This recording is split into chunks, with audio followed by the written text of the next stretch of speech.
Good evening, Stephanie Humphrey channel followers. I am so excited for this bonus episode that we have tonight. It is my book release party. Woohoo! So you all, I am celebrating the release of my one and only trilogy entitled A Long Time Coming. Books 1, Book 2, and Book 3. We have Book 1, A Journey of Life, Book 2, A Journey of Love, and Book 3, A Journey Home. Look, I want you to go to my website at determinedpublishing.com. Go ahead and order the book. The ebook is available live on Amazon as well as on Kobo Rakuten. I'll add the links to the chat once the discussion gets going. And if you want the printed version, their company is still working on the printed version, but you can go ahead and order it on my website at determinedpublishing.com. I'm going to add the chat to the link. Look, go ahead and call your family, call your friends, call your coworkers, and let them know that the Stephanie Humphrey channel is live, that we will be discussing my book, A Long Time Coming. Woohoo! I am so excited, you all. When I started writing this book last year, I did not anticipate that it would turn into a trilogy. But I kept writing, the characters kept talking, so I kept writing, and then they were talking some more, so I was writing some more. And so I ended up with a book over 140,000 words, which I figured, let's just turn this into a book 1, book 2, book 3.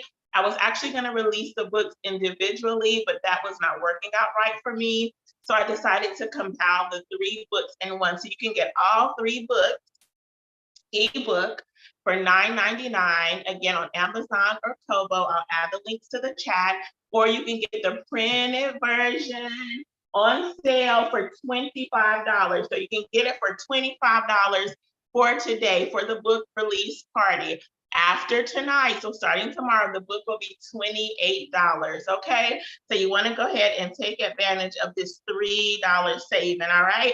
So look, you all, I am not by myself. I have some guests with me tonight. So my friend Renee was supposed to join us tonight, but she had some family business to attend to, so she wasn't able to come on tonight. But I have 2 family members. I would like to first introduce my mom, Brenda Humphrey. She's known me all my life, so she knows me well.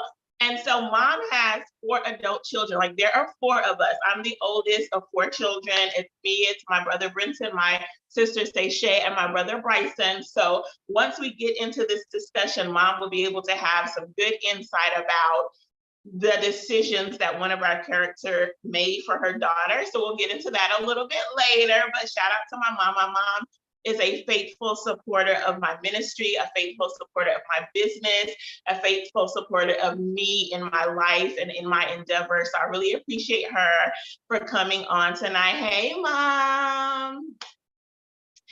And then we have my Uncle Gregory is on tonight. So he and my late Aunt Carolyn, they did not have children before Aunt Carolyn passed away, but Uncle Gregory has a host of nephews and nieces that he helped raise, and he has been a father figure for a lot of the children in the Humphrey family, including myself.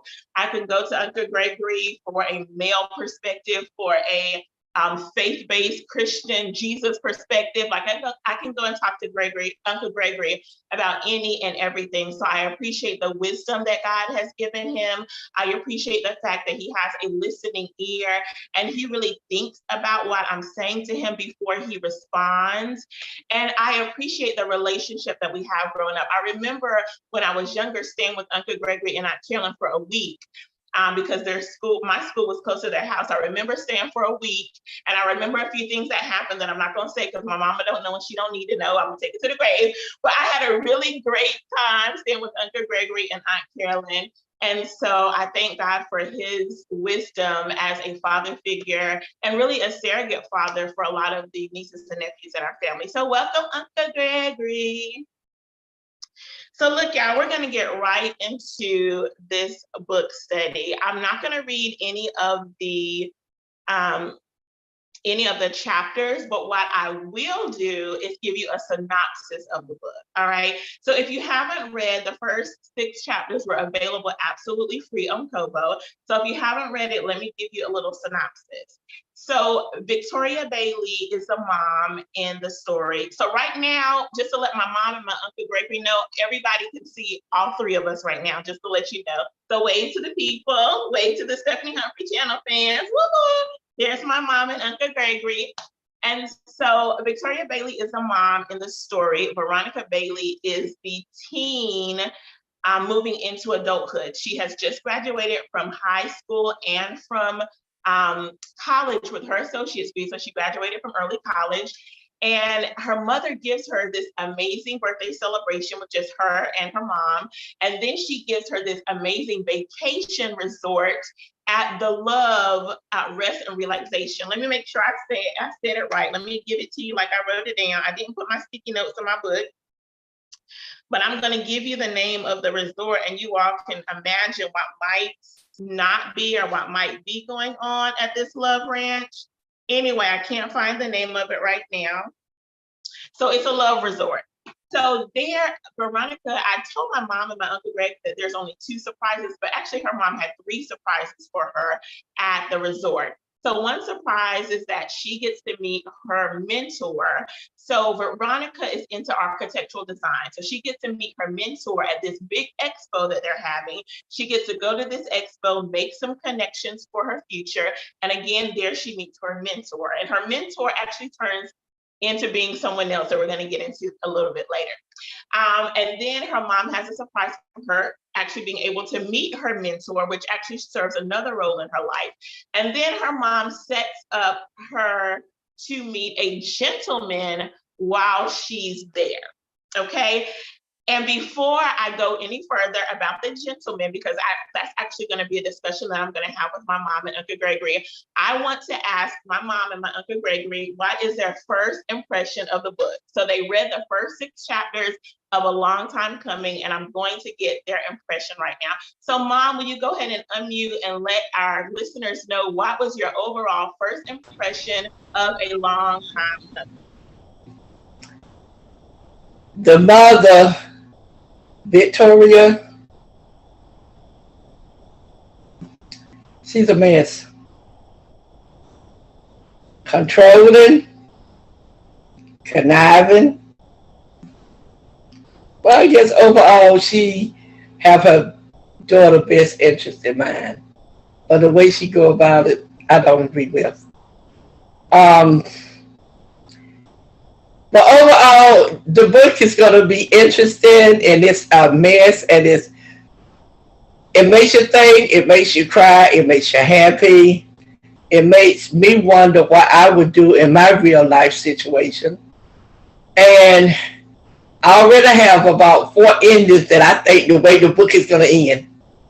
And Y'all, my mom is always, let me stop right there. My mom is always trying to rewrite my book, y'all. I'm going to let y'all know, my mom is always trying to rewrite my book.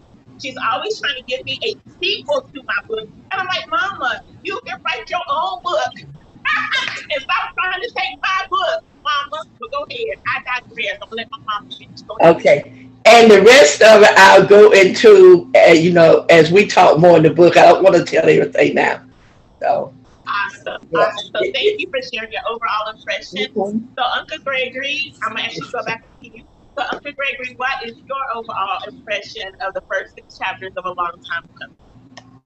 All right. The first thing is the name of that resort is Hearts in Love, Relax, and Rest Resort. That's the name of it. So you can imagine what's going on there. And this book is full of drama, but it let that knock you out, kill you, cuss you out drama, but it's full of it. It's full of some mystery, and it's full of that fortunate family that we have each and every day, that we meet every day. But it is interesting, very, very interesting. And I'm telling you, I can't wait to read the rest of it. Yep, it's really exciting. Awesome. Thank you so much, Uncle Gregory. Oh my gosh. And my Uncle Gregory and my mom said it's true. It's a lot of drama and it's a lot of mess. But it all comes together. It all comes together. So look, y'all, let me get into the real discussion that I want to have is what the mom did for her daughter. So as you read the book, you begin to recognize that the mom had some not so great experiences growing up. She There was some abuse going on in her home, sexual abuse going on in her home from her father, which you'll get into that as you continue to read the story. And as an adult, Victoria did not make great decisions for her life as it related to relationships and sexual relationships and sexual partners. So what she decides to do for her daughter, Veronica, as a part of the surprise for her graduation, is she presents a gentleman to her to have her first intimate experience. So her mom actually asked a guy to give her daughter her first sexual experience. So let me give you a little bit of backstory. So the young man's name is Dimitri. Victoria, the mom, is dating Dalton, who is Dimitri's dad.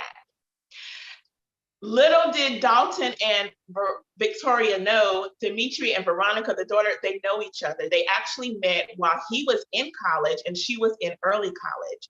They meet each other at the arts center on campus. He is actually an artist. So she is in there admiring his work. They actually have a conversation. They are interested in each other, but neither one of them approach each other. They're both shy, which you'll, pick that up as you read the story. They're both shy, so they liked each other in college, but they didn't say anything, so they both went about their way. So it's so interesting that the writer of this book decided to have them to reconnect in this way. So I would like to ask my guests, what are your thoughts about Victoria surprising Veronica with Dimitri? And I'm going to ask Uncle Gregory his perspective first. I tell you what, that was part of that surprise, because in my experience, I know some people who have done that, but not women do it for their daughters. That was kind of the flip side of it. But I think that I'm a little old-fashioned. I think we need to sit down with our children for their preteens to tell them about their body parts and what they're for and why God gave them to them and what they're used for, and just explain it to them so that as they get older, their teenage years, they don't want to hear about the birds and the bees. You call them birds and the bees when they ain't what it actually is. And they have already experienced, already read something, or seen something on TV or whatever, or somebody else already told them something, and you're really too late. So I think at preteens, you need to let them know, so that way you don't have to hook them up with nobody to have a experience, And also, I found out, or during my lifetime, that you can have an intimate relationship with someone without having a sexual relationship, and it can be just as good or better or the same, or you have the same results without having the physical aspect of it. So I wouldn't have never did it, but I was surprised that, like I said, it was a flip for me for a woman to do it for a daughter. I know guys done it. I know a lot of guys did it for their sons, but not in this way. So that's my answer. Yeah. Awesome. Thank you so much for that, Uncle Gregory. So, Mom, what about you? What are your thoughts about Victoria surprising Veronica with Dimitri? When I first read it, I said, "Is she crazy?" First of all, how does she know the daughter is ready for a sex relationship? And second of all, who's to say that this guy that she hand chose for herself is going to be the right one for her daughter? And her daughter's only 17 years old. Actually, if it go through, she can actually sue her mother, because that would be what you call it? I forgot what you call it now, because her daughter's a minor. The guy could be sent to jail for rape. So not only is she jeopardizing her daughter, but also the young man. And what does she actually know about this guy? Sure, it's the guy I'm dating son, but do you know all about his personal life? And from the best I can understand by reading, his daddy must have done this for him. And Why was he only interested in doing this when he saw who it was? And now that can I keep going, or you want me to wait for the next question? Wait for the next question. Just answer the one I just gave. Okay. I never would have done it for my daughter or my son. Okay, Never. well, that's the next question. Never. Right? Okay, got you. All right. So, I want to say something about what both of you said. Mom, go ahead and go back on mute for me, just because of the background noise. So, Uncle Gregory, I actually did not know that there were fathers who had done this for their sons. Like that's new information to me. I didn't know people did this. I actually didn't. And I don't even know how the idea came, but it came and I was just like, oh, this is good. This is juicy. Which is why I put it in, because I was just like, who would do this, you know? As far as it could be considered rape, it depends. Well, just presenting somebody to your child is rape, or are you talking about like the actual act of sex could be considered rape? Mom, can you clarify that for our listeners? Not the presenting to it, but the actual process. Let's say they do get together and have sex relation, and it's not what she thinks it should be. Then she could turn around and holler rape, because she right now is only 17. She having a birthday in a few months, but at this point she's actually 17. Got you. All right. So I'm going to talk about that a little bit further.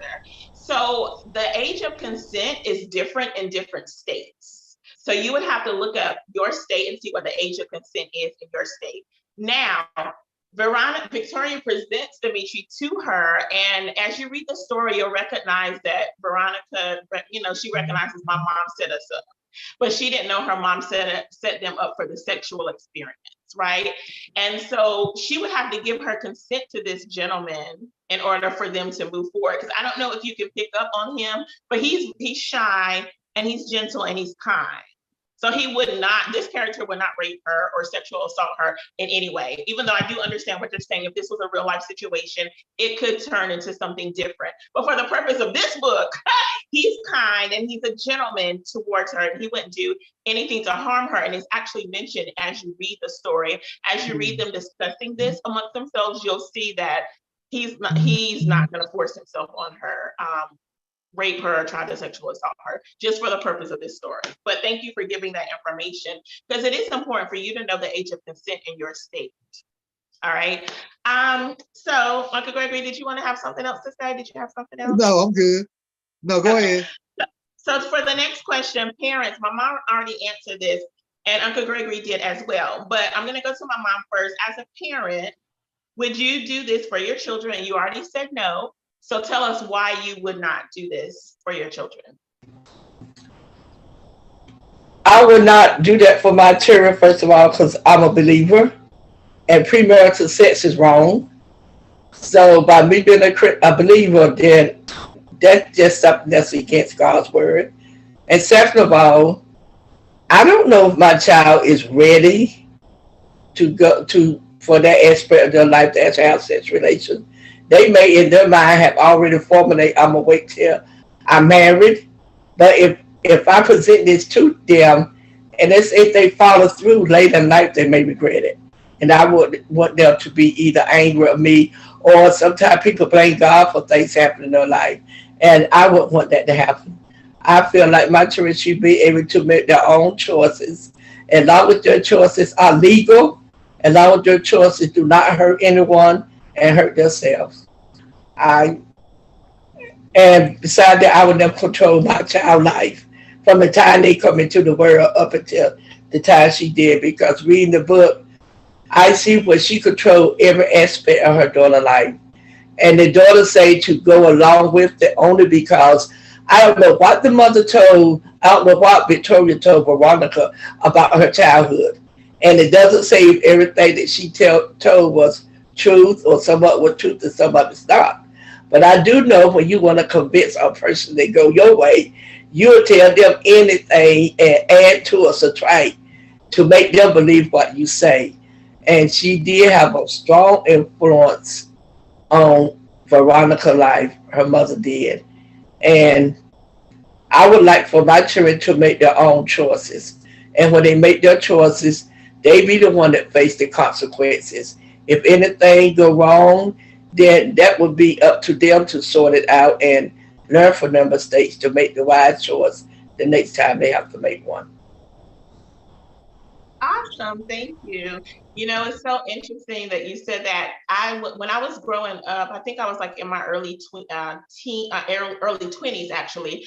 There was a prophetess, and I didn't believe her when she said it, but she said that I would have an arranged marriage, which is where our arranged marriage book came. My second book, that's where it came from. Just her saying that to me, and I knew that wasn't right because I was like, ain't nobody gonna arrange no marriage for me because everybody knows I'm strong-willed. I'm going to make my own, my own decisions. I'm very opinionated, and nobody's going to choose a spouse for me. It's just not going to happen. So I did not tell her that. I just heard what she said, and I just said okay, and I moved on. I don't know if she got me mixed up with the person beside me, or not, but I knew that was not a word for me. And so I think that's interesting. Like you said you make your own decision. You let your children make their own decision, make their own mistake. And I want it to be clear. I heard what my mom said, but I know my characters. Veronica's mom, Victoria, did not lie to her about her upbringing. That's not, people in real life might do that, but she didn't lie to her about her upbringing. She did withhold one piece of vital information from her dad, which we're going to get into, but she didn't lie to her about, or she didn't lie to her to try to control her. I'll say that. All right, let me get to Uncle Gregory. So, Uncle Gregory, you can answer either question, whether it's like you have 6 siblings and all of your siblings have kids except for one. If one of your siblings said, I'm going to arrange a sexual relationship for my child, like what would your response be? Or you can answer from the perspective of a young lady that you're dating who has children. And if she told you she was going to do that for her child, like what would your response be? Or you can answer both of them. My response would be, that's not a good idea. I don't think it's a really good idea. First of all, just reading your book, the girl is 17 years old. And I think that I would, like I said, I would try to explain to them, what's it all about. Just be frank with them. And I would say, wait till you're married. And that way you can have children and you can do it the right way and you can do it with somebody that you love and everything. Wait till you're married to be intimate. In other words, after you're married, then you can be intimate, not before. And I think that that way you have chose the right person that you want to be with. Now, whether it lasts a lifetime or not, we don't know, but at least that first person be somebody you're married to and that you love, and then that you're doing the right thing, in the sight of God and man. And also, these arrangements, to me, they never work out anyway. Just reading it from history and just reading different things, because a lot of wealthy people do these kind of things and they'll never work out. They want them to, but they don't. In the end, they don't work out. The children ended up resenting the parents, hating the mates, and all this kind of and all other different things. So I feel like that we should guide our children in being patient into what they want to do, and we should let them make the decision when they think it's ready. We shouldn't choose that person for them. Let them choose for themselves by dating different people and meeting different people. And once they meet somebody and they're kind of serious about it, hey, wait till you're married. If that's the right one, you would know it, and y'all would know it. And if he or she is forceful, if they really love you, they'll wait. But they say, hey, I love you, why not? But love don't really have nothing to do with it. It's you and how you feeling. And you can't just rely on those emotions. Emotions come and go, but our feelings come and go. But you got to rely on what you know is right and do what is right. They just get married first, then be intimate. Because then I think all of it will work out to the best than forcing yourself to do it because of other things. and then you can present yourself and him, and then every other relationship you had, you can measure it on that first relationship, and you're gonna compare it to that first relationship. And if it was bad, the other was gonna be bad also.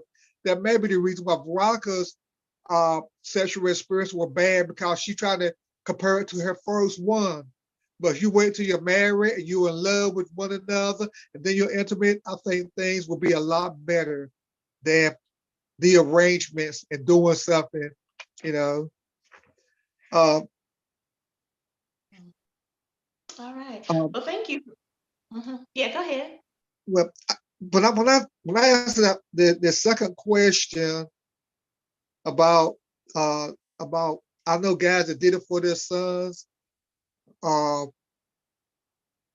I guess they didn't want to get the son. I guess they wanted them just to have that experience, and they used prostitutes or uh, ladies that they knew that in other words they use a woman that there won't be no kind of attachment to, love or nothing. It was just that act of him losing his virginity. Now I think that was a good idea anyway. That's not a good way to lose your virginity with somebody you don't even know who they are, and they just doing it for what reason, money or whatever. Why? But you want to lose your virginity with somebody you're in love with, that you care a lot about, that you're married to. That's what I think. If that's the best way, man or woman, to lose their virginity. Also, okay, that's all I got to Mhm. say. Okay. I have a follow-up question for you, Uncle Gregory. So these fathers or men who were doing this for their sons, did they do the same thing with their daughters? Like, did they set her up with a guy to be sexually intimate with? If they did, they didn't talk about it. They just talked about the son. See. Yeah. Mm-hmm. So uh, if Okay. they did, like I said, if they did, they didn't say anything about it. Got Yeah. you. Okay. Yes. I'm gonna push this a little bit further. Now I got another follow-up question. That is in relation with the book. So I believe that parents treat their boys and their girls differently as it relates to sex. I do. I think they want to protect their girls and keep her virginity, but it's okay for their boys to lose their virginity, or another girl to lose their virginity to their son. So what's your thoughts about that? Like, what do you think parents should have different standards for their boys and their girls, or should they have the same standard? Like, what do y'all think? I think that they should have the same standard, but for some reason, guys like to let their son go out and sow they wild oats. Go sow your wild oats before you get married. That way, once you get married, you won't stray. You'll stay with that same woman. But I found out if you sow your wild oats before you get married, you can sow them after you get married. So so if you go sow in a wild oats, you need not even get married. And guys do protect their daughter because they know what they would do, and they don't want somebody doing the same thing that they would do with a woman to their daughter. And so I feel like that's wrong. I feel like that if you don't want your daughter to be out, if you want your son to sow wild oats, your daughter need to go out there and gather her some wild oats. Also, but guys aren't going to do that. They protect those daughters. They have shotguns ready and everything. They school them before they go and whatever. But the guys, they can just go. They just give them a pack of condoms and let them roll. And that's not right. You should have the same standards for your daughter as you have for your son. Point blank. I totally agree with you. And the image that came into mind, I don't know if either one of you saw the movie Bad Boys 2 with Martin Lawrence and Will Smith. And I think his daughter's 15, 14 or 15, I think she's 15, and a guy comes to the door, his name Reggie. He comes to the door, and like Will Smith's character and Martin Lawrence's character, like they eat him up, like they scare him so bad because again, he's trying to protect his daughter. He's wanting her to be free today, but he's trying to protect her as well. And it is the most hilarious scene between two best friends trying to protect the girl from sexual relationships or whatever. So I don't know if you all have seen it, but it's hilarious. But anyway, that was just a side note. That just image came to mind about them getting the fathers getting shotguns out ready to take somebody out for their daughter, but for their son, they just, like you said, sow your wild oats. I don't know where that. Well, yes, I do. Okay, I'm gonna stop right there. Mom, what's your thoughts? Well, sow no wild oats while you're young. When you do marry, you'll have shredded wheat. So that's not good to start a marriage out. But I feel that both male and female should have the same standards. The fathers that's having their sons being initiated by an older, most experienced lady, and then the son go out and have a sex relation, they got to realize that girl is somebody's daughter. And then they got to think about their own daughter, where they want the same thing they doing to somebody else's daughter done to their daughter.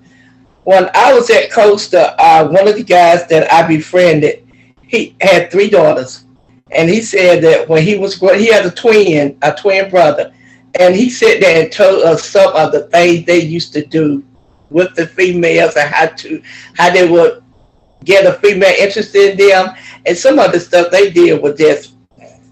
And then he said, "Well, God got revenge on me because He gave me 3 daughters and no sons. So now I got to do what I got to do to protect my daughters from the guys that was like me." But they don't be thinking about that. If they have children, they have daughters.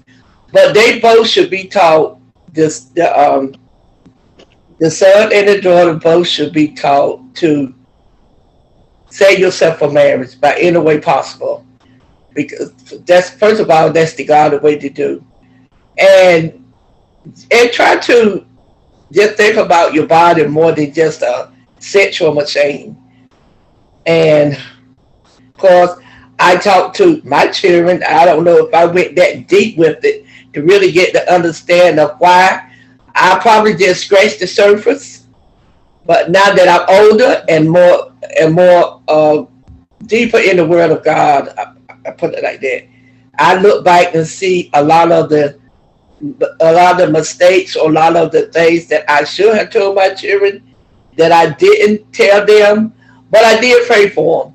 So what was lacking in this, God made it up, because made to be what they are today. But save yourself. When you save yourself for marriage and have that first intimate relationship with your husband and your wife, that God will really bless and ordain that marriage. And I just think everything else will fall in place. Versus, so my answer is yes, they both should have the same standards. When it comes to okay, I'm finished.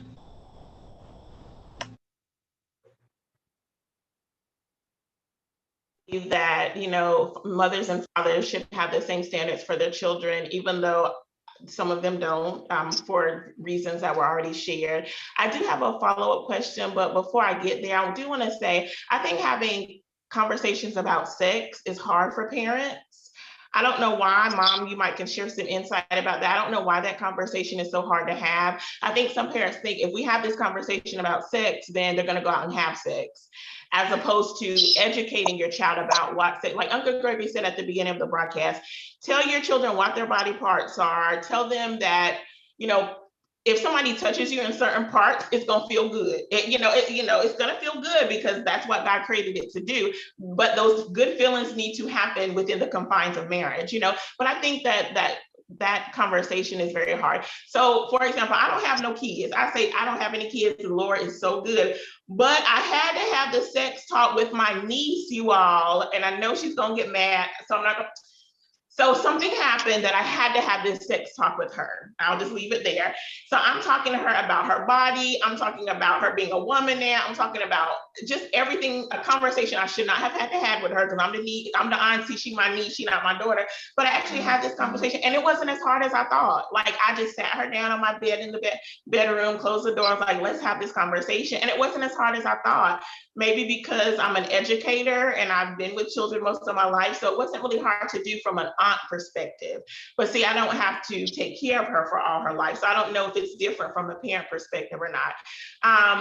Mom can share that with the next question if she like. But I do want to ask this one last question. It still relates to sexual relationships, but even though we veered from the book a little bit, it's okay. We're going to get back on.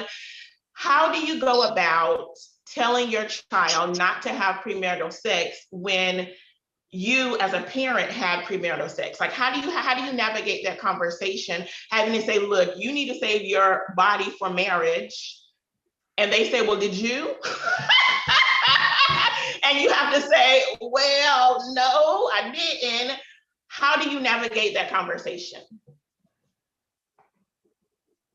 For me, go ahead, Greg. For me, I will have to be honest with them, and I have to tell them first about it. I did not, and I want to tell them. Well, I put it like this. Right now, it's easy for me to make that conversation. I think that when you know who you are in Christ, which I know who I am in Christ, it's easy for me to have any conversation with anybody. Now, I take it back when I was in the world. I think I could have had the conversation, but I would have brought it back in a different way than how I would do it now, because I am more knowledgeable, more experienced also. Earlier, I might have had the experience, but not the knowledge, because sometimes you can do something and not know why, or do it for the wrong reasons, and you just doing something.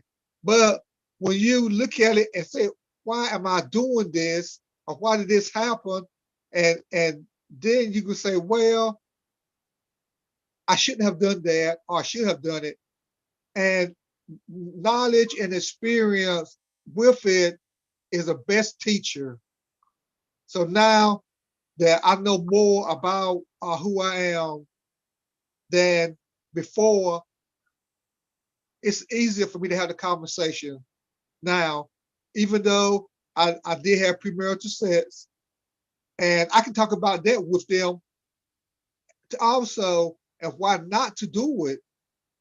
And matter of fact, that would make it even better, because I can say, here's the reason why you shouldn't do it. Because I did it and I made that mistake. Now I don't want you to make that mistake. Now here's what you should do. So I think that it's easier for me to do it, but wouldn't be any problem for me to talk about to my niece, nephew, somebody else's child. And I can keep it in a proper perspective also. It would be no problem. Or a group of boys. It wouldn't be no problem. Well, even a group of girls, it wouldn't be no problem. No, none at all. Okay, that's good. Thank you. Go ahead, Mom. I got to remember to unmute. Well, I look at it like this. A same night my mother told me was don't do it.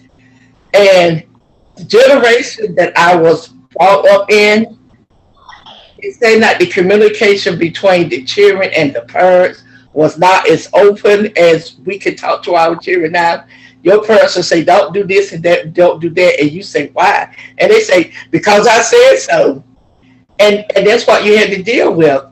And as far as having a premarital sex, which I'm not married, I have 4 children, so quite natural, I had something. And I would actually sit down and explain to my children if they was to ask me, or I don't really know how I went about even explaining to my children about premarital sex. But I do remember telling my sons that not to have premarital sex. But if you do, don't lay down with a girl that you don't want to marry. So in other words, I would tell them don't go with anything that presented to you. Respect that woman. And if you're going to be with her, let her be somebody that you wouldn't mind marrying or bringing home to be your mother. I don't know what I told my daughters. But I would just explain that. I would explain to them, yes, I had it. And because I had it, this happened. I didn't make a wise choice. And it could bring about cheering. It could bring certain diseases. Sometimes women get so involved and they can have mental problems or health problems. And I would just sit down and say, I did it, it was wrong, but that don't mean you have to do wrong. You do it the right way, because these are the benefits of waiting until you're married to have sexual intercourse, and the disadvantages of these. And then I'll probably pray with them and just continue and just hope they make the right choices. When you get older and wiser, then you can better understand everything that the choices you have made and how they affect you. And with that wisdom, as you forestated, you, I talk to young people about it. I talk to my granddaughter about it. So about the pros and cons, respecting yourself. First of all, respect yourself. If you can respect yourself, then I think that goes a long ways. And because a guy say, I love you, he gonna say anything that he think will sound good to you to get what he want. But don't go for it. Don't go for it. Just try to save yourself for marriage. That way, when you do, that your marriage will be godly blessed by God. And it's just wonderful. All right, well, thank you for the conversation. Uncle Gregory, you wanted to say something? Yes, I got something else to say. I think that why a lot of parents don't have this conversation with their children, lots of time I think they don't think it's really that important. Cause some like just talking with hanging out with guys and stuff, they think that, providing a roof over their head, you know, giving them meals, clothes to wear, try to get them to where they need to go at. They'll say, "Hey, I just bought myself some condoms." To me, hey, look, boy, you doing the thing? I don't want you to do nothing, but you do. If something happens, you have to put them in the wallet and use them. And he said, "Well, I told my daughter to keep her legs closed. Girl, you keep your legs closed. Don't put nothing go to her."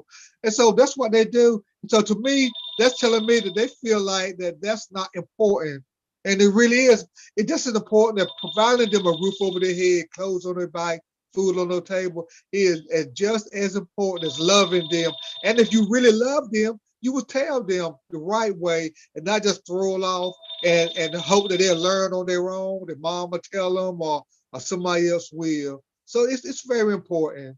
But I think a lot of people don't think it's that important because nobody told them. They had to learn on their own. And so, hey, they'll learn on their own. I got it right. I messed up a couple of times, but everything is all right. I made a few mistakes, but hey, I'm okay. And I think that's how some parents look at it, and that's not the right way to look at it. And yes, I'm definitely old fashioned, and I look at things in an old fashioned way because the old fashioned is the right way. You know, I know everybody want to say, hey, it's a new age, it's a new day, we're in the 20th century, but that don't mean a thing. You know, right is right, wrong is wrong. In the old days, in the young days, or whatever, you know, raising children doesn't come with a manual, but yet you was raised in a way that you know what was right and what was wrong, what you shouldn't have did and what you shouldn't do. And even though that you made some mistakes or your parents didn't teach you nothing, that doesn't give you that's not an excuse for you not to teach your own children and not to just give them things, and then just let them find out on their own. Teach them, lead them, guide them, the way they should go. Okay. I totally agree. I have some. Okay. Well, this will be the last thing. Go ahead. Okay.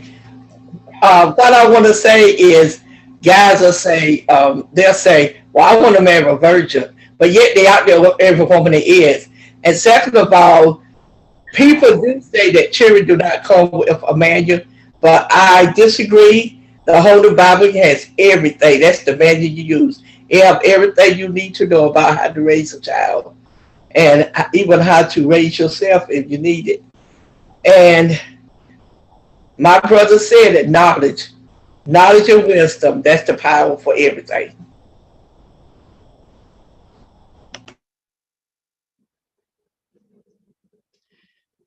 All right. Well, we're going to transition the conversation on. I I don't agree with, but we're gonna transition. I don't. The Bible tells us how to live our lives, but there are things that happen with your kids that Yeah, you might need something beyond the Bible to help. I'm just gonna leave that there. All right, because we're transitioning on. So look, you all, that was a great discussion.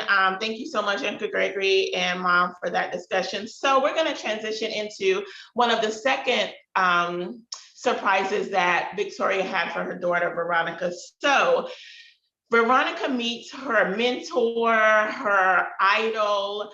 His name is Harold Benjamin Bartholomew. He is an architectural designer, interior designer. Like he creates all these, or not creates, but establishes buildings like all over the world, internationally, in the States. And so she just idolizes him because that's who she wants to be as far as the job that he does. That's what she wants to do with her life. So she's watched him growing up, and he influenced her in becoming an architectural designer and an interior designer because she gets a degree in both areas. So again, she meets him at this big expo where all of these businesses are, designers and different things. And she doesn't meet him there. Actually, she sees him. He's like the surprise guest. He gives this big speech to the audience, and then she tries to connect with him after, but she's not able to do it. Little did she know that her mom, Victoria, set up a meet and greet that same evening so that they could get to know each other. As the conversation happens, if you read the first 6 chapters, you'll know that as the conversation happens, Harold is having these thoughts to himself because he's talking to his daughter. Veronica is his daughter, the daughter of Victoria Bailey and Harold Bartholomew, Benjamin Bartholomew. They do not tell Veronica that he is her father. She doesn't know. She just thinks she's talking to her mentor. She's talking to her idol. Her mom, has influenced every aspect of her life. So it's just another thing her mom is doing for her. And so she has this conversation with him. They're eating dinner together. They're talking about, nonprofits. They're talking about architectural design. Again, little does she know that she's talking to her dad. So I would like to ask my guests, is there ever, well, first of all, what are your thoughts about Harold and Victoria withholding the truth that Harold is Veronica's biological father? What are your thoughts on that? Mom, I'm going to let you go first. Well, for the book purposes, I don't know if she ever inquired about her father. I don't know what Victoria had told Veronica about her father, whether he's living, whether he's dead, or anything about him. But since Once you get the book that you continue to read, okay, well, based on what I have read so far, I forgot what I was going to say. Oh, but since Victoria have set up this intimate candlelight dinner for her father, for her to meet Veronica, it's somewhere during that dinner because Victoria is sitting just a few feet away. And I know she's hearing everything that's been said. I feel like sometime during that dinner that they should reveal to Veronica that Harold is her father.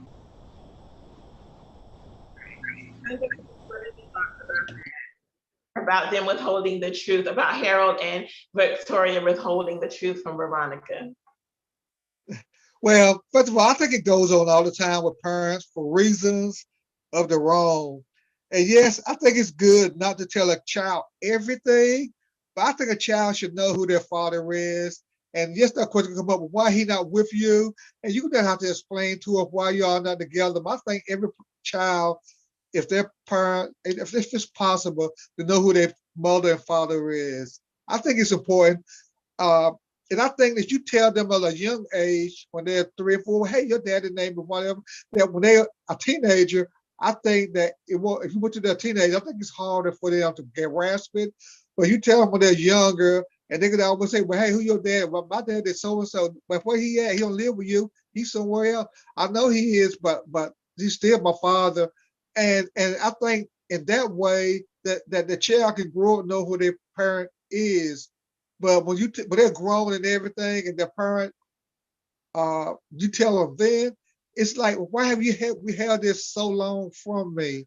I mean, that's why I say the book is full of drama and it's full of surprises. And I think that for whatever reason they withheld it from Veronica, I think it's really wrong, especially how smart she is, how intelligent she is.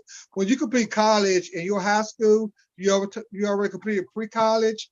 She should have already knew who her father was. She should have already known, especially when she designed something in her early years, her teenage year, when she showed him on that she took a picture of where she got those skills from him.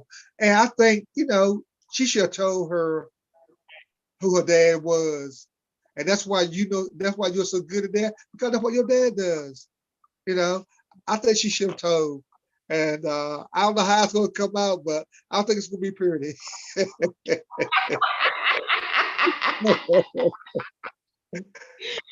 Do you think there is ever a good time, or I'm sorry, let me read what I wrote. Do you think there is ever a good reason to withhold parental information from a child?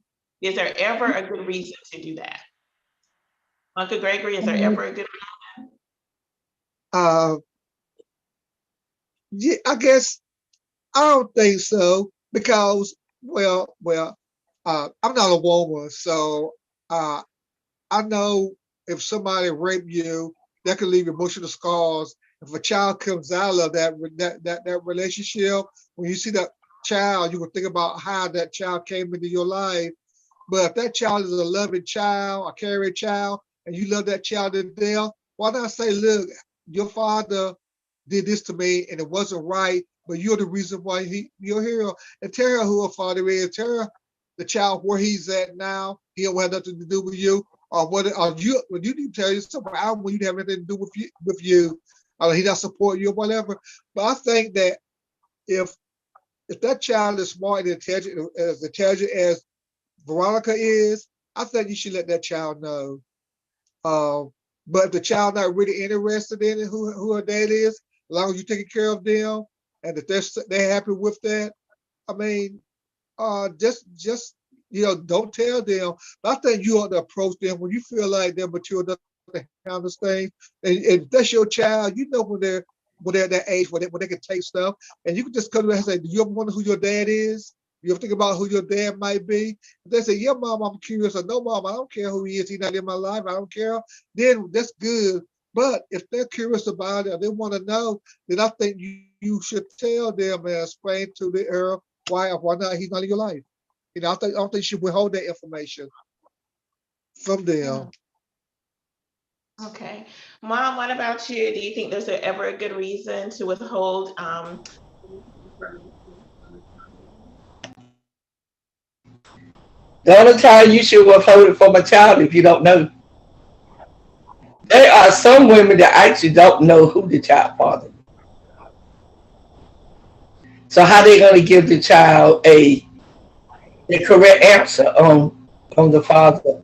And also it all depends is as before stated, if the child asks, if the child never asked the question, if the child never asked the question, depending on the maturity level of the child, when a child reaches a certain maturity, yes, you can just sit them down and talk with them and tell them who their father is and hope that the man is willing to own up to it and say, no, it's not.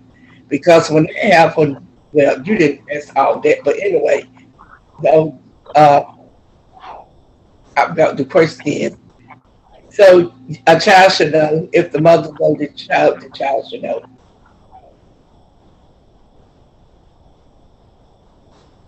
Wait a minute. Okay. I agree with both of you. I think that you should tell the child like who their dad is or who their mom is, because we do have some single dads that are out. I know for me, I didn't find out who my dad was until I was 15 or 16. I think I was 16. And it was actually from another family member that told me who he was. I had no idea. I had been asking, but it just wasn't, the information wasn't available to me. And so I found out who he was at 16, got to know him and his family. And I do remember my dad and I, he came to see me a few times while I was at North Carolina Central. The second time he came to see me, I will never forget it. We were on the back steps of my dorm at that time, my freshman year, and me and him had a yelling match. Like, it was the best release in all the world. I was yelling at him. He was yelling at me. Like, we were yelling, where were you? Like, I was going off on my dad, but I needed to release. Like, I needed to know, like, why you weren't there. And of course, there was blame back and forth, not, just the adults blame back and forth. I ain't had nothing to do with that. What was going on with y'all? I'm just talking about you and me right now. So it was interesting. And after I had that yelling match with my dad on the campus of North Carolina Central University on the back steps of Eagleson Dormitory, I was good. Like, I was so good after I yelled out, and I was not friendly. Like, I was rough. Like, I was saved, but you wouldn't have thought. I didn't curse at him. Like, I didn't cuss, that's not what I do. But I felt such a great release after I was able to just yell out everything that I needed to say to him. And of course, since then, we've developed a better relationship, and we can actually have a conversation, like an adult conversation, and be okay. And I love my dad. I do. I love him. Yeah, I do love him. I don't have any ill will about him or towards him. I was able to forgive him. That yelling match on the campus of North Carolina Central University was the beginning of my healing. And after that, I was able to, just surrender my heart to God and just forgive him, and then forgive my mom, because I needed to forgive both of them in actuality, and the role that they each played with me not knowing him. And then it was fun. I got to know, like, some of his kids, because praise the Lord. So I got to know some of them, and we, had some conversations and got to know each other over the years. We've since lost contact, with them, but I still have contact with my dad, and I do ask about, his kids, and to see how they're doing and everything like that. And so I think, I feel like this is talking from a non-parent, but talking from an adult who didn't know their dad till I was a teenager. It's good to know, for them to know when they're younger. I have to agree, because there were a lot of layers of pain, a lot of layers of abandonment, a lot of layers of hurt, a lot of layers of misunderstanding that were built up by not having that knowledge and not having more information about what was going on at the time. So it was a lot of anger as well that had built up in that not knowing. And so again, that was released out, and it was all good. I don't know other people's experiences, like in their adulthood, because that really can affect you, especially that like spirit of abandonment, like feeling like, it was your fault. I have since learned, since I've become an adult, that when a man leaves a woman or a woman leaves a man, a lot of times the children feel like it's their fault, right? But I have come to learn, especially when a man leaves a woman and doesn't interact with his kids, it's because he doesn't want to deal with that woman. Like, in order for me to interact with you, I got to interact with her. And I don't want to interact with her. I want to interact with you, but her, I don't want to deal with her, or I don't want to deal with him. And so a lot of times, instead of that man having to deal with her attitude or her whatever, he just chooses not to engage with the kids. I'm not saying that that's right. I'm just saying that that's what I have learned in my adult years. And it's unfortunate that that happens, but it is what it is, and I'll just leave that there. I'll leave that there. Do you all have any other thoughts before we move on to the next question? Awesome. So, as emphasized, Victoria was the kind of parent who had her hand on everything concerning her daughter's life, for the most part. Considering this, what is your level of influence on your children or on your nieces and nephews, the young people in your life? What is your level of influence, and how do you think this impacts your relationship with your children and their overall life? I know that's a lot to unpack, but you all have the question before you, so you can reread it and answer it. So Mom, you can go ahead and go first.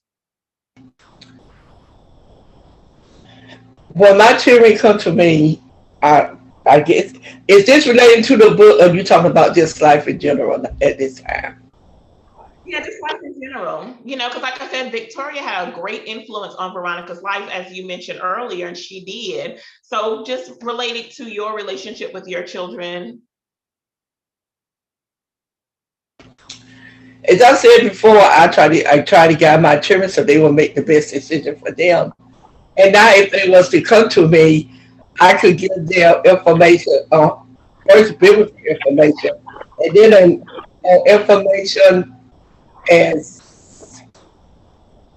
related to what I have experienced or what other people have said. But I would not tell them you do this or you do that. No, you I would give them some scenarios, but real deep. I learn to ask persons. So when you come to me about concern, I'm gonna break it down to try to get a better understanding of exactly what they looking for or how they feeling. So I guess I can say I challenge their mind. I try to open them up to different situations that may be going on that maybe they have thought about. And that's the way I try to guide not only my children, but anybody I talk to that come to me for concern. Try to get them to understand and break it down. Have you thought about this? Have you thought about that? Maybe this or maybe that. And that's how I go through life when I'm faced with something. But my main source is the Bible. What we God, what is the Christian thing to do? What is the ethical thing to do? Why the end result should be godly, it should be what's right, and it should benefit everybody that's involved. Nobody can be left out. It has to be a whole. If a family comes to me with a situation, then you have to deal with the husband, the wife, and the children. You just can't fix it for the husband and wife and leave the children out. Or you can't just fix it for the children and leave the husband and wife out because they all together as one unit living in one house.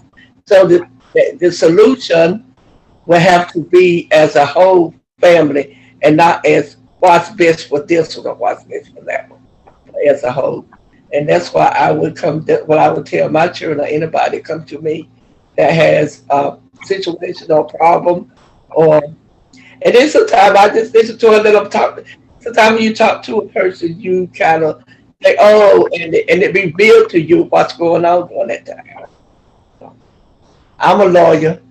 Child comes to you. I mean, knowing that you're a woman of faith. Well, what if your child comes to you and they don't want to hear about God? They don't want to hear about Jesus. I don't want to hear the scripture, doggone it. I just want to holler, yell, scream, spit, snot, curse. I don't want to hear about Jesus right now. Like, how do you approach? Because, it could happen. Like, how do you approach a situation like that when you are a woman of faith and your kids know that, but they don't feel like hearing about God because they're blaming God for the situation or they're mad at God or whatever. I just don't want to hear about God right now. Like, how do you approach that situation with your kids?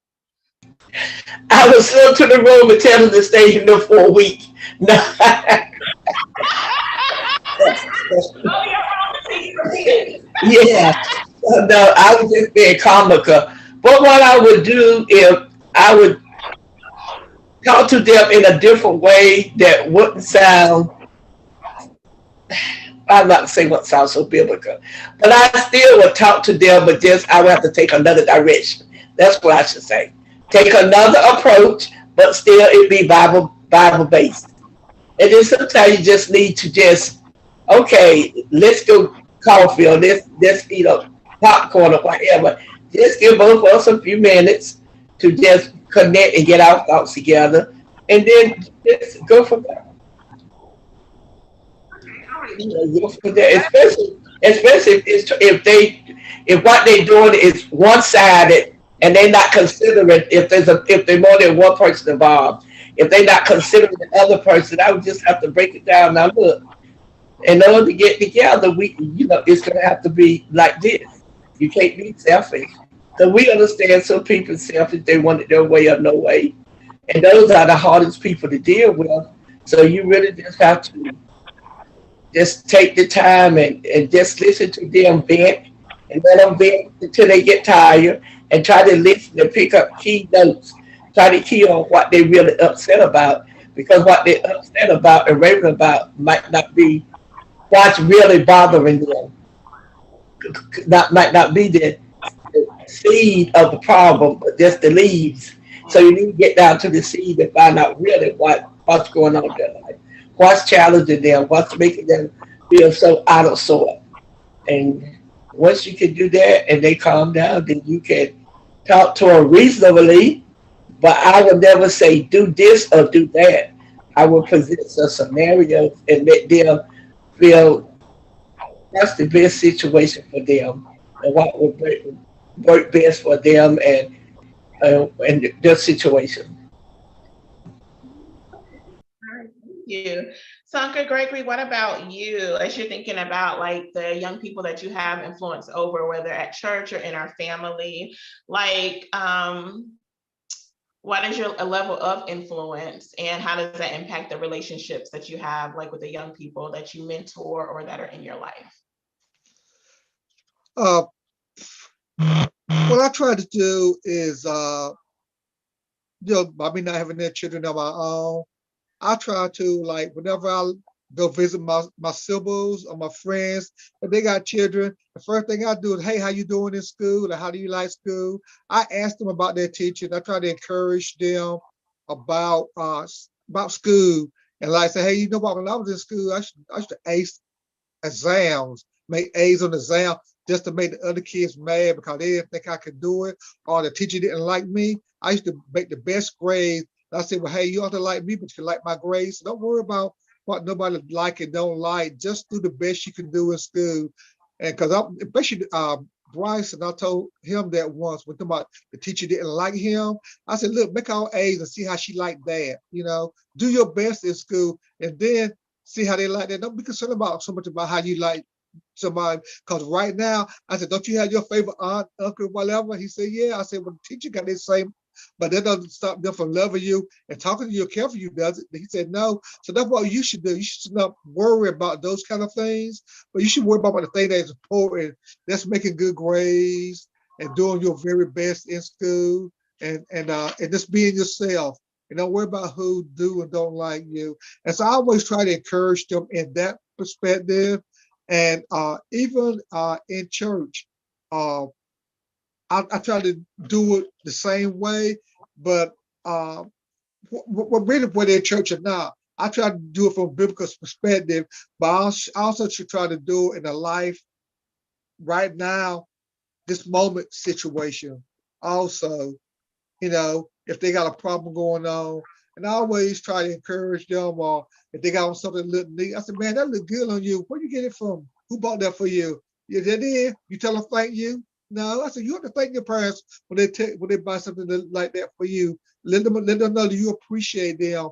I always try to encourage them and I never ever pull them down. And if I could teach one of them something, I would. Like they try to do something, I say, look, what are you trying to do? And I'll try to help them.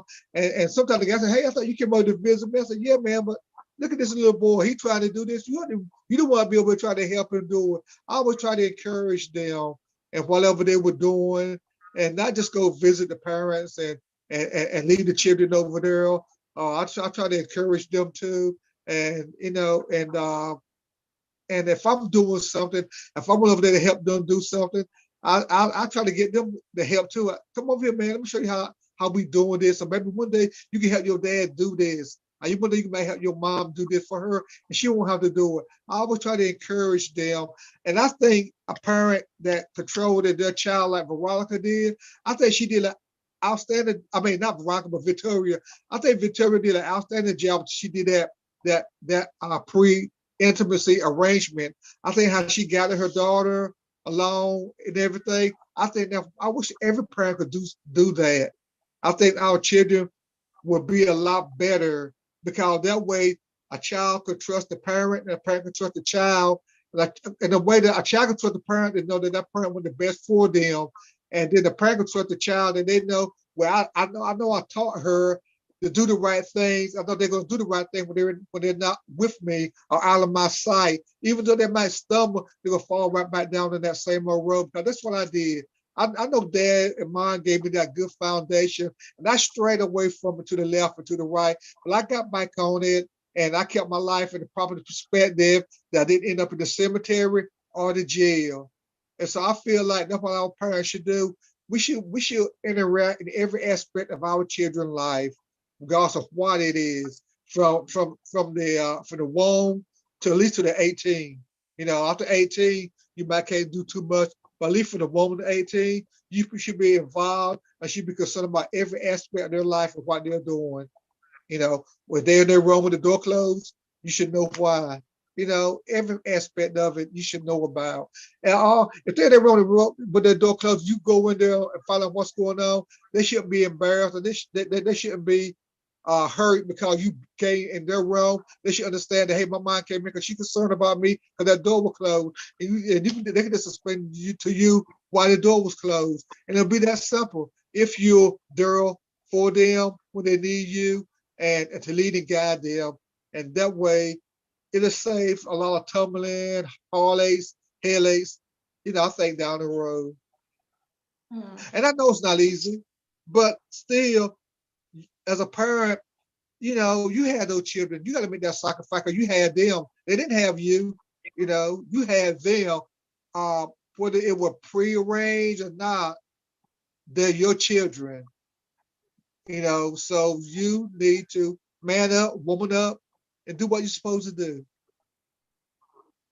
Be involved in their lives. Okay, Say that last part again. Huh? I said, say that last part again. I said you need to be involved in every aspect of their life, from the womb to the 18. Every aspect of it. Every aspect. Okay. So I have a question for you. I know you said you like that Victoria and Veronica, like Victoria pulled Veronica aside. Which part were you talking about in the book?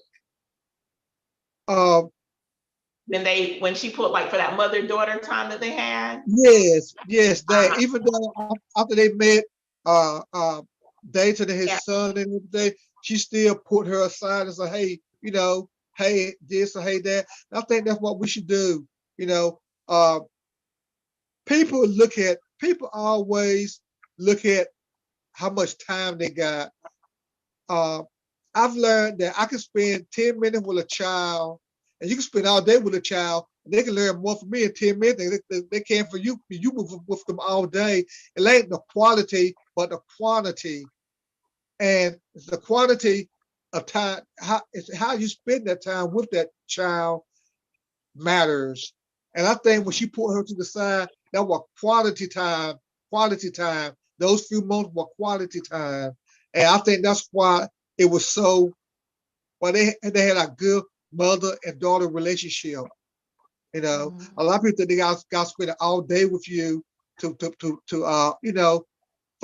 for mama and daughter time, but you don't have to do that. Some of them want you to do that, but if what you're doing takes all day, then okay. But you can still have those quality moments in maybe 15 minutes increments, 20 minutes over here, 30 minutes over there, 5 minutes over here. It ain't gotta be like no whole 2 or 3 hours, because you got to remember the child attention span is not as like ours, and some of us in the adult have short attention span. So those 5 and 10 minute quality time moments can go a long ways. Go a really long ways. Yeah. All right, that's good. Yeah, you got me thinking about my niece and nephew that's been with me the longest. I like to clarify that because I have more than the two. And I think about, I only had 3 weeks out of the year with them, like a week in the first week and then 2 weeks during the summer. And one summer I had a month with them. But we did I have hundreds of pictures of the different activities that we did together. We went to museums, like art museums. We went to like a kids museum. Like I took them like all over Durham and Raleigh. We were going. The library, I have pictures with them cooking cookies and making food at the library and participating in cultural activities at the library. 3 weeks out of the year, and I maximized it because I love all my nieces and nephews, but them two that's been with me the longest, they my two. And I just wanted to spend time with them, do things with them.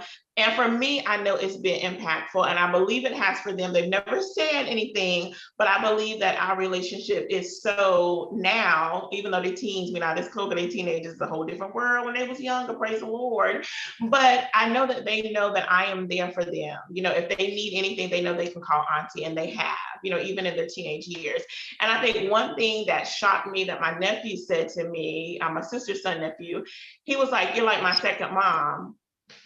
I was like, I almost passed out. I didn't know that he Amen.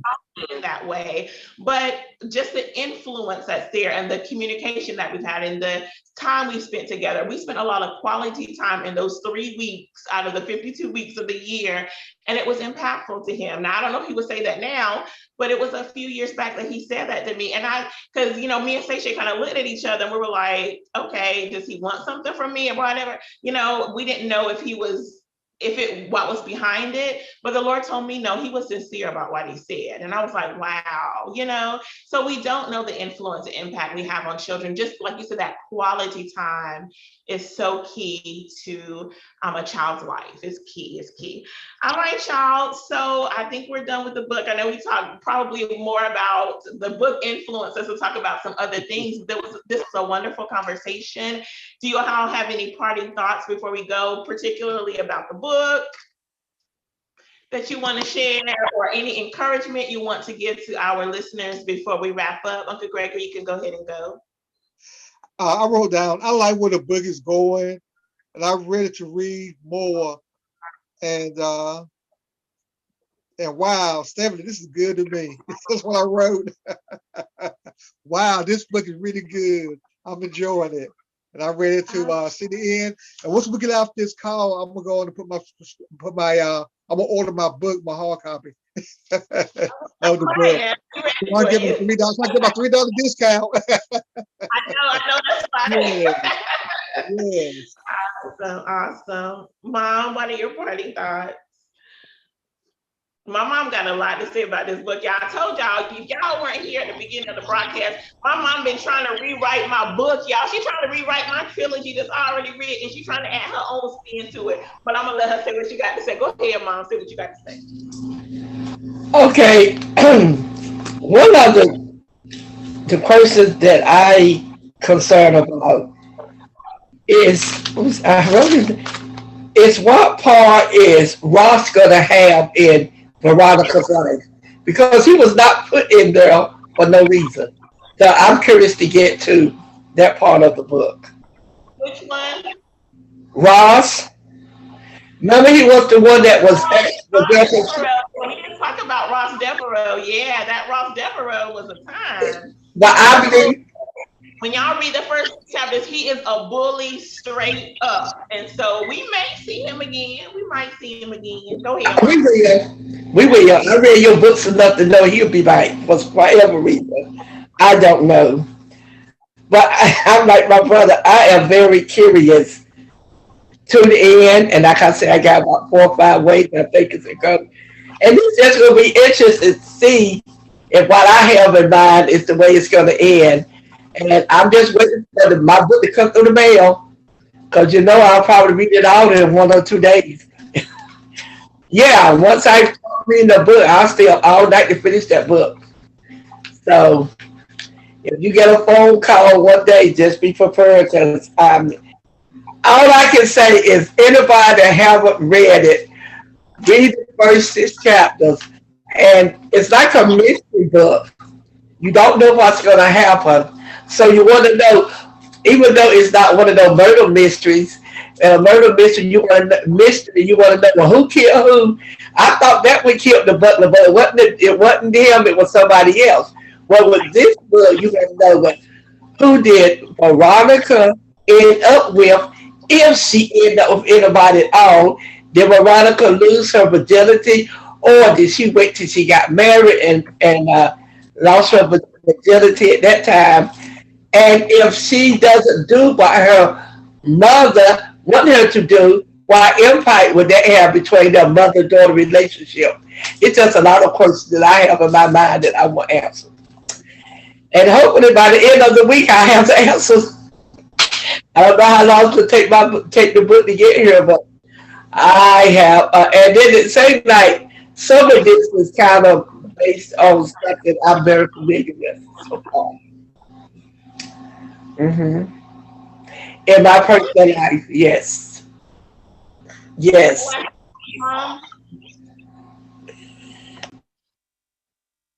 I said, say that last part again because I didn't hear it. It say like in the first 6 chapter, the preview, say like I see someone I have I have encountered in my personal life. I have said it in this. So, because when I read that one person, I said, I knew she would ask this question. I knew it. I just knew it. So, but yeah, I can't go into a lot of detail because everybody's listening. So, yes, yes. So it is going to be just by the book. Don't listen. Well, you can't listen to me. Just by the book. Right. Brother, But what I tell you, when I first read it, I said, "Is this woman crazy? This woman is a mess. Why she controlled her daughter? Why she let her daughter make her own decisions? How did she know her daughter would lose her virginity?" And when I first read it, I thought she was a Christian lady. I haven't really figured it out yet because why would a believer want to set their daughter or son up for something like this? So I have a lot of questions that probably be answered by the end of the book. But yeah, it's great. Just buy the book, read it, and I hope we have another discussion on the book sometime later after the majority of people read it. That would be wonderful. I'm not telling you what to do. That's just a suggestion. Okay, that's a great suggestion. Thank you. Maybe we will come back and maybe a couple of months or something and have a discussion for those who have read it. Maybe we can do a full out book discussion where we're actually reading excerpts in the book. We'll see what the Lord says. But I do want to say this. I believe by the time you get your book and get to the end of chapter 1, you probably want to come fight me. I'm going to just leave that there. You'll probably want to come fight me because I think it's going to be, book 1 is going to end in a huge surprise, I think. Yes, and so thank you for introducing Ross Devereaux. So Ross Devereaux is a character within the book. Him and Veronica have an interaction at the expo. They're both at the expo. He is a bully, and so we may see him a little bit later in some of the other books, maybe later in book 1, maybe book 2, maybe book 3. We'll see what happens. And also, Mona and Brandon are introduced just very briefly in book 1, and you're going to see how their relationship with Veronica and Victoria, how that unfolds as we continue to read chapter 1. You're really going to, not chapter 1, but book 1 is what I want to say. As you continue to read book 1, you'll see how their role influences Veronica and Victoria's life. And then you'll be introduced to some other characters. This is a family book. It is a friendship book. It's romantic love book. And I really want to read this to all the holy people out there, because if you are a little too holy, this book might not be for you. So let me just read what I wrote. This trilogy is a faith focused. Okay, let me say it again. This trilogy is faith focused, but the characters are flawed and are living life as they do. So Victoria, she lived life as she do, which sometimes involve giving in to the cravings of their flesh. If you don't believe people of faith are imperfect, this may not be the book for you. I'm gonna just say it how it is. If you understand that we are all working out our soul salvation with fear and trembling, then this book might be for you. Because they're flawed. Some of them are living holy. Some of them they're not living holy. It just is what it is. But again, I encourage you to purchase the book. The ebook is $9.99 on Amazon, A Long Time Coming Trilogy. Books 1, book 2, book 3. You can also get the ebook for $9.99 at Kobo. I always want to say it's Rakuten Kobo is what it is. And I'll put the link in the chat and the description. You can also get the printed book for $25 today. Tomorrow it will be $28. So go ahead and get your $3 discount. The information can be found on my website at determinepublishing.com. I also want to share with you, for those of you who want to be an author, look, November starts National Novel Writing Month. National Novel Writing Month is November 1st through the 30th. It is an opportunity for you to crank out a 50,000 word book in 30 days. You will have encouragement. You will have people rooting you on. and helping you through this process. So go to NaNoWriteMore, that's NaNoWrimo.org. It is a 501c3 nonprofit, to get all of the information that you need and to sign up. My handle is Determined Step. So if you want to be a follower of mine, or you want to be a friend, let's engage, let's interact. Let's write this 50,000 word book for November. Look, y'all, the first 2 years that I participated, I think the first time I got to like maybe 18, 19,000 words. The second year, I got to like 25,000 words. And then by the third year, I was cranking out 50,000 word books. Look, y'all, every single one of my books were written in November. Almost every single one of my books were written during National Novel Writing Month. So if you want to write a book with me, if you're ready to be a published author, connect with me on National Novel Writing Month's website, Determined Step, or check out my website, Determined Publishing. Leave me a message. Let's connect. Let's encourage each other if you are inspiring to be a published author, okay? I would like to thank my mom and Uncle Gregory so much for joining me tonight. Thank you for reading the book. Thank you for your insight. Thank you for your wisdom. Thank you for sharing your real, true thoughts about this book, because it is off the chain. Like, this is probably one of the most off the chain books I have ever written in my life, but I absolutely love it. Like all of my books, it holds a special place in my heart. So thank you, Uncle Gregory. Thank you, Mom, for reading the book and sharing your thoughts tonight. I really, truly appreciate and love both of you. You gave such great wisdom tonight. And I know that all the listeners have benefited from you being a guest on the Stephanie Humphrey channel for my book release party. Woo-hoo! Mom, you're not gonna have the last word. I'm gonna still get the last word in, but go ahead.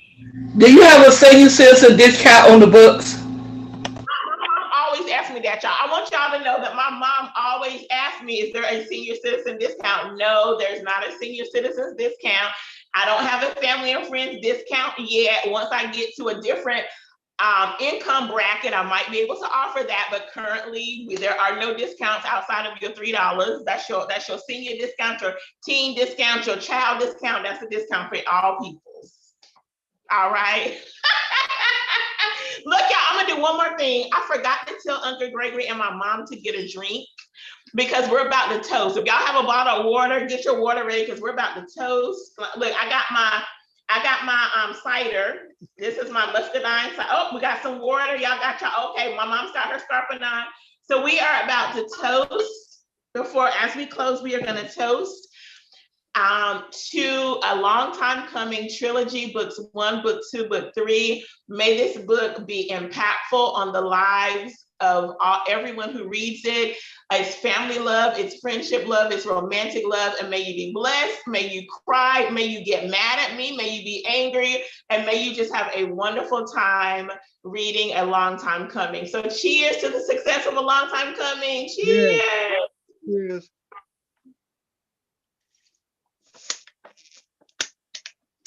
All right. Woohoo! Yeah.